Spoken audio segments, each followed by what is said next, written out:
Sa unang pagbasa gi klaro ni San Pablo nga dili ta maluwas pinaagi ra gyud sa pagtuman sa balaod, kung dili pinaagi gyud pagtuo.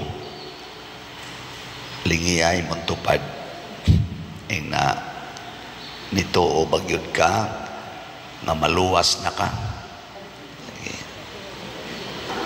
Ana kay usahay moingon dayon kanang naay mamatay nako unsa may inyong hunahuna kining patay tuan na ka ni sa langit o tuas impierno. Wa pa jud ko kasuway ganito bag tuas impierno. Ang tubag yun tuas langit pader.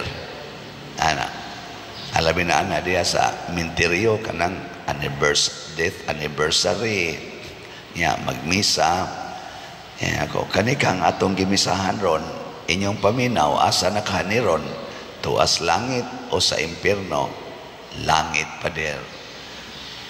Ana ya inig pangutana nganong langit man buutan man ni siya pader, di man gini siya magbinuang ya kusog man ni kay siyang musimba. Ang pangutana mituo ba siya ni Kristo isip manluluwas? Kay kita ra ba ang atong pagtuo nga kita maoy manluluwas? Kusog kay taana mo na paningkamot gyud, halag gyud paningkamot kay kita lagi mo'y makaluwas. Unsaon na lang padir og dili ko katrabaho. Amo na daghan kay diri magpatabang padir. Tabangi kog ampo nga makatrabaho ko kay kunti ko katrabaho patay gid mi anis gutom. Nga nana ba? Di ba? Murag mga manluluwas. Kanira baron pangumpanya kusog sa kay mo paggarbo. Ako'y nakapahimo ana. Ako'y nakapahimo. Ako'y nakapahimo ana. Ang pare sad moingon sad ako'y nakatukod ani tungod din ako na ana ni.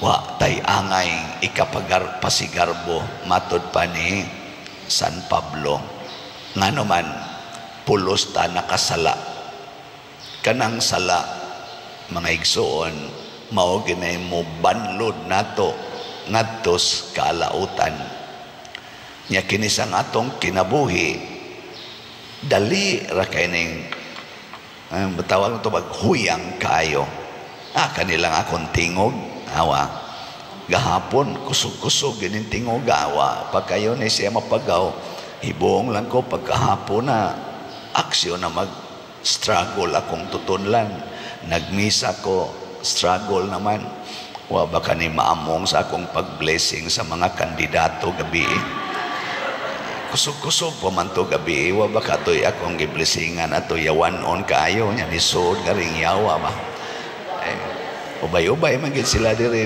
nagpa-blessing lipay sa kay ko pero kusog pa man to akong tingog ato blessing ko paghuman meeting ko sa mga contractors anang atong kumbento diha kay ga-align sa trabaho nag-anam na magkawa akong tingog pero basin sa dito tos mga contractors mga buangon siguro to contractors tabok na rin ang ilang iyawa. Ang ako lang bot ipasabot ba nga kining atong lawas dali ra kaini nga mamatay dali ra ning mawa huyang kayo ta mapando lang ta nya madusmo parok imong wa na dako na kay nagkausaban sa imong kinabuhi munang dili gid ta manluluwas. Ang manluluwas maura gyud si Kristo muna adto ta motuos Ginoo pasabot nga wa tay buhaton nga dili nato ihalad sa Ginoo. Diri sa atong ebanghelyo niingon si Kristo nga silutan gyud mo tungod sa inyong mga kaliwat nga mipatay sa mga propeta. Nya kamoy naghimog mga nindot nga lubnganan tuana didto sa Jerusalem kanang magdulhog na tapadong adto sa kanang ilang gitawag og katubitang giagian ni Kristo pag suod niya sa Jerusalem katong kanang binditas lukay nga magsigig warawara na man na dihay daan pag adto na mo dapit diri sa tuo mating ito daghan kay mga lubong ba mao kuno toy mga lubong sa mga propeta didto tingay ito si Jesus nagtan-aw sa na inyo gipanghimuag lubong panahon pa tong Jesus na 2,000 years nindot baya sa tanawon pero gisawa ito ni Jesus ingos Jesus kamo mo'y gahimos mga nindot nga lubong unya ang inyong mga katigulangan mao'y nagpatay sa mga propeta nga inyong gikunuhay gihimu-himuag lubong dili na mo'y makaluwas kung dili ang pagtuo sa gisultis mga propeta unsa may gisultis mga propeta unsa may gisulti ni San Vicente Ferrer unsa may gisulti ni Jesus unsa man biyai ang inyong mga sala paghinulsol dili na mawa pinaagig kwarta di na mawa pinaagig pagdaog sa eleksyon dili na mawa pinaagi og achievements paghinulsol unya unsa may resulta kung maghinulsol ta unsa may resulta mahimot ang mga manluluwas kauban sa kaluwasan or tigdala sa kaluwasan gikan sa Ginoo muna paghinulsol ni San Agustin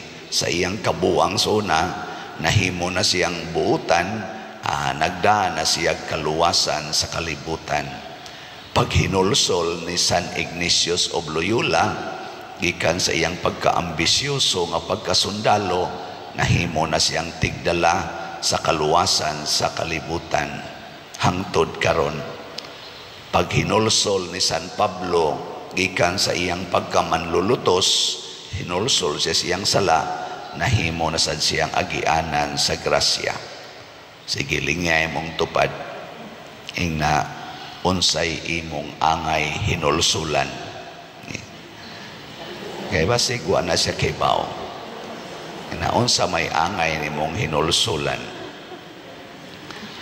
isiglan tagbantay ani kay naa man kitay mga sala matud pa ni San Pablo kitang tanan nakasala maghinulsol na ta aron muhag agi dayon ang kaluwasan so sama pananglitan aning ato mga projects dinhi ako lang ning gisgutan kay dagko kay ning ato mga proyekto dagko ba makaingon ta nga murag imposible matingali ng mabuhat pero kay Ginoo may gasugo I believe nga gisugo radyod tas Ginoo ani ato ning buhaton kay ang tumong alang mas kaayuhan sa katilingban dili kaayuhan sa particular person kung dili para gyud sa atong parokya para sa archdiocese para sa ato dinhing mga katilingban mao ni siya ang kaluwasan dili kita mao'y hinungdan dili ang atong kabuutan kung dili ang atong pagtuo ug ang atong pagkamapaubsanon nga magpagamit ta sa Ginoo kay mogamit man gini siyag mga tao ang atong giingon sa atong salmo niingon ta diha sa Ginoo anaa ang kaluoy ug ang kapuno sa kaluwasan angay gitang kaluy-an tungod sa atong pagkamakasasala pero iya sa tanggi himo nga agianan sa iyang kaluwasan atong iyampo ang atong mga kandidato mga politicians nga muilaon ta sila nga agianan sila sa kaluwasan dili sila mga manluluwas o hinaot unta nga sinabtanay sila maghiusa magtinabangay kay pulos man sila agianan lamang sa kaluwasan wa untay magpagarbo nila nga magsigig pagarbo nga siya ra gyud mao'y labaw sa tanan. Kay kitang tanan way kapuslanan kun wa si Kristo. Muna anha kita motuos Ginoo dili sa mga politiko. Ay mugtuan ang mga politiko ug magsulti-sulti na sila nga maay sila ay tuo ni Kristo nga mugamit gid siya usahay og mga politiko. Mo na itong iampo. Sige, lingay mong tupad na dinata mo tuos mga politisyan na.